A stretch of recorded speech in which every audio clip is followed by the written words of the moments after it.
एअरजेटच्या चुकीमुळे घडला अपघात. नागरी हवाई वाहतूक महासंचालकांचा निष्कर्ष. अपघातग्रस्त विमानात आढळल्या गंभीर त्रुटी.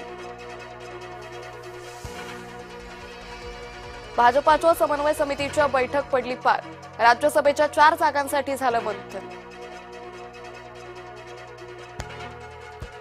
आज मुंबई महानगरपालिकेचं बजेट. मुंबईकरांचं बजेटकडे लक्ष.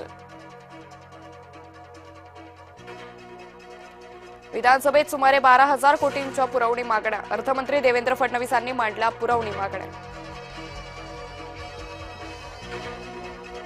एकनाथ शिंदे खात्याच्या प्रश्नांची उत्तरं का देत नाहीत? विरोधकांचा शिंदेंवर एकत्रित हल्लाबोल. पवारांच्या नावाला ठाकरे आणि काँग्रेसचा विरोध. राज्यसभेच्या एकमात्र जागेवर जोरदार दावेदारी. शरद पवार यांची तब्येत उत्तम. आज दिवसभरात डिस्चार्जची शक्यता. रुबी हॉल क्लिनिकच्या डॉक्टरांनी दिली माहिती. राष्ट्रपती द्रौपदी मुर्मू आज बुलढाणा नागपूरच्या दौऱ्यावर. शेगावात गजानन महाराजांचं घेणार दर्शन. सिमेंट वाहतूक करणाऱ्यांवर मुंबई पोलिसांचा बडगा. वाहतूक कोंडी आणि प्रदूषण टाळण्यासाठी धडाकेबाज कारवाई. बिश्नोई गँगकडून आता नेत्यांनाही धमक्या. प्रकाश भरसाखळे यांच्याकडून खंडणी वसुलीच्या प्रयत्नानंतर काँग्रेस आमदार निशाण्यावर. कांद्याचे भाव पडण्याची शक्यता. कांदा निर्यात सवलतीत केंद्राकडून 50% कपात.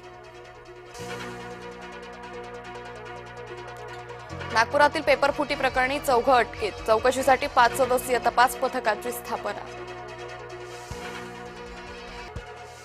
विदर्भात अवकाळी पावसाच्या हजेरीमुळे पिकांचं नुकसान. नागपूर, हिंगोली, परभणीत रिमझिम पाऊस. यवतमाळमध्ये वादळी वाऱ्यासह गारपीट. इंग्लंडला 2 विकेटनं उडवला पाकिस्तानचा धुव्वा. विजयात कर्णधार ब्रुकच्या वादळी शतकाचा मोठा हातभार.